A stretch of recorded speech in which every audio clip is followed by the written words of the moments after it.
पता नहीं वो कहाँ गए।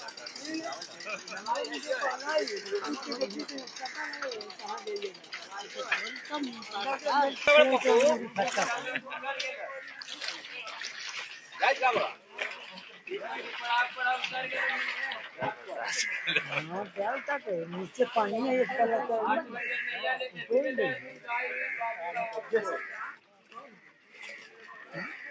हाथ ना मुड़ के सांप